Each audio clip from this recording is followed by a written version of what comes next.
ओम नमः शिवाय। आप सभी पर भोलेनाथ की कृपा सदैव बनी रहे। पिछले अध्याय में हमने जाना था कि किस प्रकार विष्णु भगवान ने नारद जी को वानर स्वरूप दे दिया था तथा नारद जी ने विष्णु भगवान को श्राप दे दिया था। आज हम उसकी आगे का वृत्तांत जानेंगे। कृपया कथा का रसपान करने के लिए वीडियो के अंत तक बने रहिएगा। सूत जी कहते हैं, महर्षियों, भगवान श्री हरि के अंतर्ध्यान हो जाने पर मुनि श्रेष्ठ नारद शिवलिंगों का भक्ति पूर्वक दर्शन करते हुए पृथ्वी पर विचरने लगे।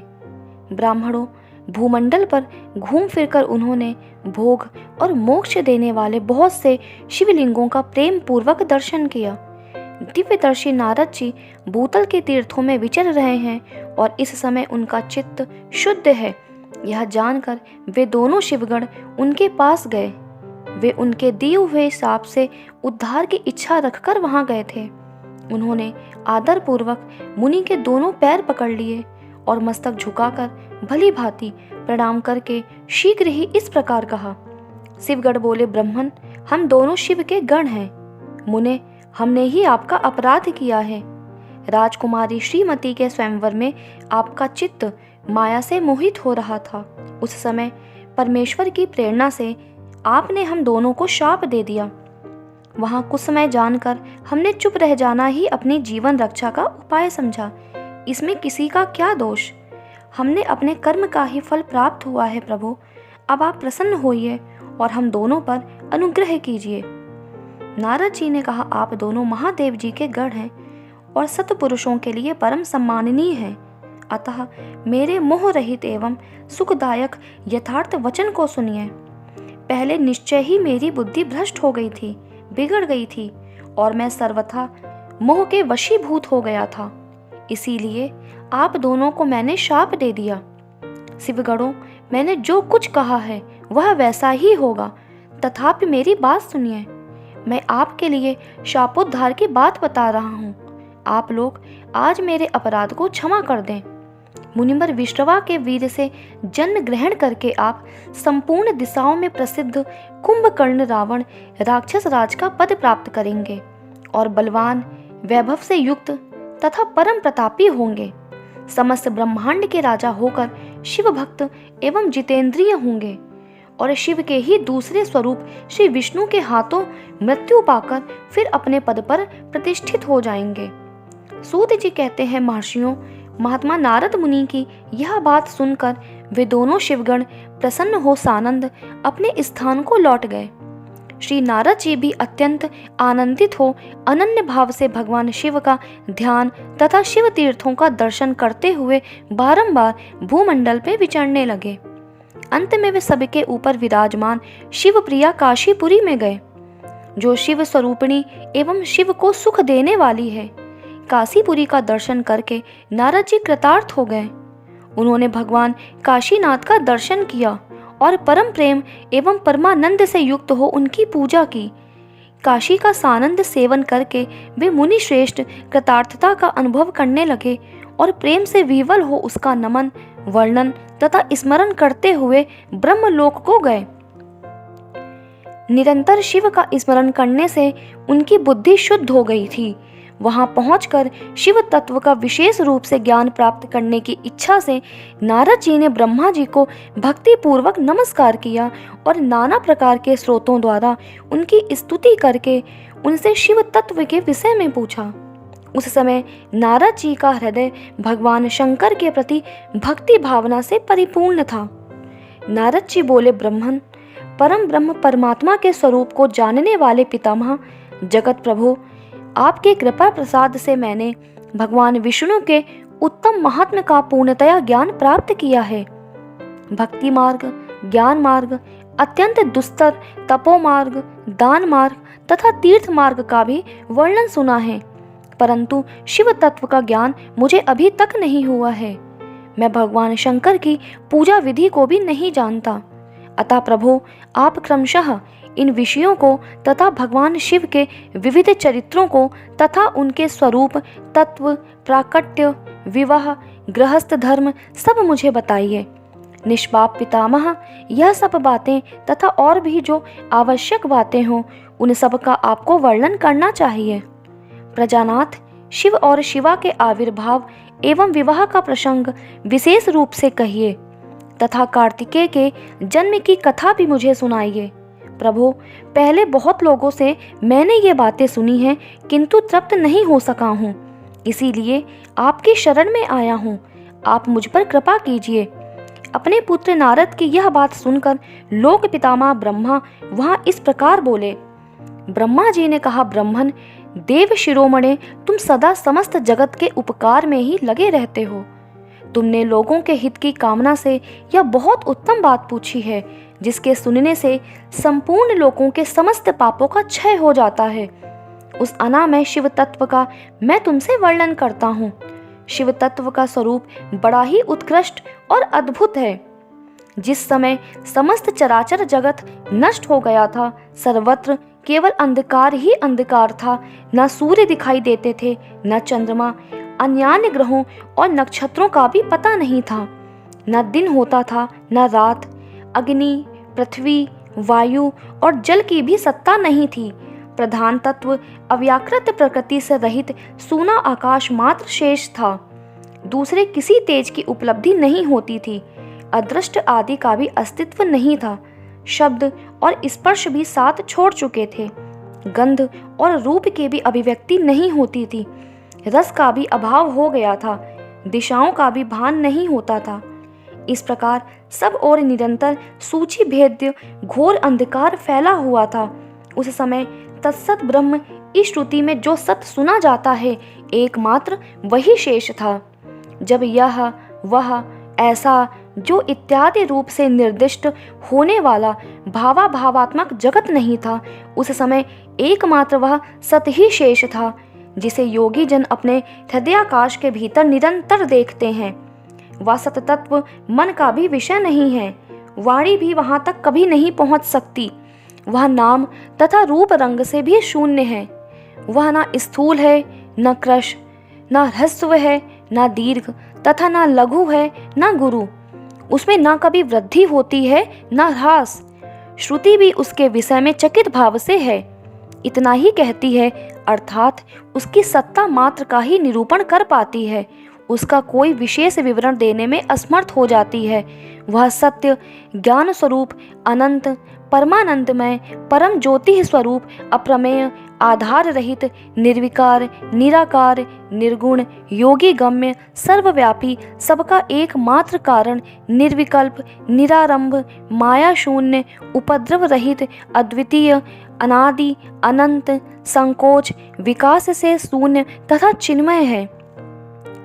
जिस परम ब्रह्म के विषय में ज्ञान और अज्ञान से पूर्ण उक्तियों द्वारा इस प्रकार ऊपर बताए अनुसार विकल्प किए जाते हैं, उसने कुछ काल के बाद सृष्टि का समय आने पर द्वितीय की इच्छा प्रकट की। उसके भीतर एक से अनेक होने का संकल्प उदित हुआ। तब उस निराकार परमात्मा ने अपनी लीला शक्ति से अपने लिए मूर्ति आकार की कल्पना की। वह मूर्ति संपूर्ण ऐश्वर्य गुणों से संपन्न, सर्व ज्ञानमयी, शुभ स्वरूपा, सर्वव्यापिनी, सर्वरूपा, सर्वदर्शिनी, सर्वकारिणी, सबकी एकमात्र वंदनीय, सर्वाद्या, सब कुछ देने वाली और संपूर्ण संस्कृतियों का केंद्र थी। उसे शुद्ध रूपणी ईश्वर मूर्ति की कल्पना करके वह अद्वितीय, अनादि, अनंत, सर्व प्रकाशक, चिन्मय, सर्वव्यापी और अविनाशी परब्रह्म अंतर्निहित हो गया। जो मूर्ति रहित परब्रह्म है, उसी की मूर्ति चिन्मय आकार भगवान सदाशिव हैं।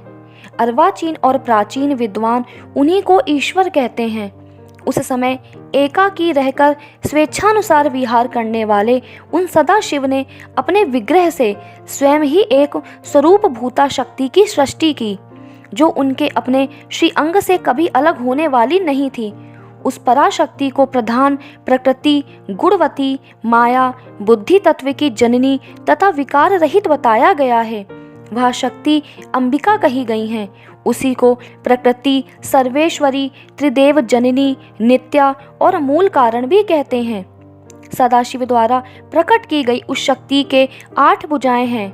उस शुभ लक्षणा देवी के मुख की शोभा विचित्र है। वह अकेली ही अपने मुखमंडल में सदा एक सहस्त्र चंद्रमाओं की कांति धारण करती है। नाना प्रकार के आभूषण उसके श्री अंगों की शोभा बढ़ाते हैं। वह देवी नाना प्रकार की गतियों से संपन्न है और अनेक प्रकार के अस्त्र शस्त्र धारण करती है। उसके खुले हुए नेत्र खिले हुए कमल के समान जान पड़ते हैं। वह अचिंत तेज से जगमगाती है। वह सबकी योनि है और सदा उद्यमशील रहती है। एकाकिनी होने पर भी वह माया संयोग वशात अनेक हो जाती है। वे जो सदा शिव हैं उन्हें परम पुरुष ईश्वर, शिव, शंभु और महेश्वर कहते हैं। वे अपने मस्तक पर आकाश गंगा को धारण करते हैं। उनके भाल देश में चंद्रमा शोभा पाते हैं। उनके 5 मुख हैं और प्रत्येक मुख में 3-3 नेत्र हैं। उनका चित्त सदा प्रसन्न रहता है। वे 10 भुजाओं से युक्त और त्रिशूलधारी हैं। उनके श्री अंगों की प्रभा कर्पूर के समान श्वेत गौर है। वे अपने सारे अंगों में भस्म रमाए रहते हैं। उन काल रूपी ब्रह्म ने एक ही समय शक्ति के साथ शिवलोक नामक क्षेत्र का निर्माण किया था। उस उत्तम क्षेत्र को ही काशी कहते हैं। वह परम निर्वाण या मोक्ष का स्थान है जो सबके ऊपर विराजमान है। वे प्रिया प्रियतम रूप शक्ति और शिव जो परमानंद स्वरूप हैं उस मनोरम क्षेत्र में नित्य निवास करते हैं। काशीपुरी परमानंद स्वरूपिणी है। मुने, शिव और शिवा ने प्रलय काल में भी कभी उस क्षेत्र को अपने सानिध्य से मुक्त नहीं किया है। इसलिए विद्वान पुरुष उसे अविमुक्त क्षेत्र के नाम से भी जानते हैं। वह क्षेत्र आनंद का हेतु है। इसलिए पिनाकधारी शिव ने पहले उसका नाम आनंद वन रखा था। उसके बाद वह अविमुक्त के नाम से प्रसिद्ध हुआ। देवर्षे एक समय उस आनंद वन में रमण करते हुए शिवा और शिव के मन में यह इच्छा हुई कि किसी दूसरे पुरुष की भी सृष्टि करनी चाहिए, जिस पर यह सृष्टि संचालन का महान भार रखकर हम दोनों केवल काशी में रहकर इच्छानुसार विचरें और निर्वाण धारण करें। वही पुरुष हमारे अनुग्रह से सदा सबकी सृष्टि करे, पालन करे और वही अंत में सबका संहार भी करे। यह चित्त एक समुद्र के समान है। इसमें चिंता की उत्ताल तरंगे उठ उठ कर इसे चंचल बनाए रहती हैं। इसमें सत्व गुण रूपी रत्न, तमो गुण रूपी ग्रह और रजोगुण रूपी मूंगे भरे स्थान हैं। इस विशाल चित्र समुद्र को संकुचित करके हम दोनों उस पुरुष के प्रसाद से आनंद कानन काशी में सुखपूर्वक निवास करें। यह आनंदवन वह स्थान है जहाँ हमारी मनोवृत्ति सब ओर से सिमटकर इसी में लगी हुई है तथा जिसके बाहर का जगत चिंता से आतुर प्रतीत होता है। ऐसा निश्चय करके शक्ति सहित सर्वव्यापी परमेश्वर शिव ने अपने वाम भाग के 10वें अंग पर अमृत मल दिया। फिर तो वहां से एक पुरुष प्रकट हुआ जो तीनों लोकों में सबसे अधिक सुंदर था। वह शांत था, उसमें सत्व गुण की अधिकता थी तथा वह गंभीरता का अथाह सागर था। मुने क्षमा नामक गुण से युक्त उस पुरुष के लिए ढूंढने पर भी कोई उपमा नहीं मिलती थी। उसकी कांति इंद्रनील मणि के समान श्याम थी। उसके अंग अंग से दिव्य शोभा छिटक रही थी और नेत्र प्रफुल्ल कमल के समान शोभा पा रहे थे। श्री अंगों पर सुवर्ण किसी कांति वाले 2 सुंदर रेशमी पीतांबर शोभा दे रहे थे। किसी से भी पराजित न होने वाला वह वीर पुरुष अपने प्रचंड भुजदंडों से सुशोभित हो रहा था। तदनंतर उस पुरुष ने परमेश्वर शिव को प्रणाम करके कहा, स्वामिन, मेरे नाम निश्चित कीजिए और काम बताइए। उस पुरुष की यह बात सुनकर महेश्वर भगवान हंसकर बोले, मेघ के समान गंभीर वाणी में उससे बोले। शिव ने कहा, वत्स, व्यापक होने के कारण तुम्हारा विष्णु नाम विख्यात हुआ। इसके सिवा और भी बहुत से नाम होंगे जो भक्तों को सुख देने वाले होंगे। तुम सुस्थिर उत्तम तप करो क्योंकि वही समस्त कार्यों का साधन है। ऐसा कहकर भगवान शिव ने श्वास मार्ग से श्री विष्णु को वेदों का ज्ञान प्रदान किया। तदनंतर अपनी महिमा से कभी च्युत न होने वाले श्री हरि भगवान शिव को प्रणाम करके बड़ी भारी तपस्या करने लगे और शक्ति सहित परमेश्वर शिव भी पार्षद गणों के साथ वहां से अदृश्य हो गए। भगवान विष्णु ने सुदीर्घ काल तक बड़ी कठोर तपस्या की। तपस्या के परिश्रम से युक्त भगवान विष्णु के अंगों से नाना प्रकार की जलधाराएं निकलने लगी। यह सब भगवान शिव की माया से ही संभव हुआ। महामुने, उस जल से सारा सोना आकाश व्याप्त हो गया। वह ब्रह्म रूप जल अपने स्पर्श मात्र से सब पापों का नाश करने वाला सिद्ध हुआ। उस समय थके हुए परम पुरुष विष्णु ने स्वयं उस जल में शयन किया। वे दीर्घ काल तक बड़ी प्रसन्नता के साथ उसमें रहे। नार अर्थात जल में शयन करने के कारण ही उनका नारायण या श्रुति सम्मत नाम प्रसिद्ध हुआ। उस समय उन परम पुरुष नारायण के सिवा दूसरी कोई प्राकृत वस्तु नहीं थी। उसके बाद ही उन महात्मा नारायण देव से यथा समय सभी तत्व प्रकट हुए। महामते विद्वन, मैं उन तत्वों की उत्पत्ति का प्रकार बता रहा हूँ, सुनो। प्रकृति से महातत्व प्रकट हुआ और महतत्व से तीनों गुण। इन गुणों के भेद से ही त्रिविध अहंकार की उत्पत्ति हुई। अहंकार से 5 तन मात्राएं हुई और उन तन्मात्राओं से 5 भूत प्रकट हुए। उसी समय ज्ञानेंद्रियों और कर्मेंद्रियों का भी प्रादुर्भाव हुआ। मुनिश्रेष्ठ, इस प्रकार मैंने तुम्हें तत्वों की संख्या बताई है। इनमें से पुरुष को छोड़कर शेष सारे तत्व प्रकृति से प्रकट हुए हैं, इसलिए सबके सब जड़ हैं। तत्वों की संख्या 24 है। उस समय एकाकार हुए 24 तत्वों को ग्रहण करके वे परम पुरुष नारायण भगवान शिव की इच्छा से ब्रह्म रूप जल में सो गए। तो दोस्तों, आज की ये कथा यही विराम होती है। इसकी आगे की कथा हम अगले अध्याय में जानेंगे। उम्मीद करती हूँ आज का ये वीडियो पसंद आया होगा। अगर वीडियो पसंद आया है तो वीडियो को लाइक करिए, अपने दोस्तों के साथ शेयर करिए और इस चैनल पे नए हैं तो इस चैनल को सब्सक्राइब कर लीजिए। आप सभी का वीडियो के अंत तक बने रहने के लिए बहुत बहुत धन्यवाद।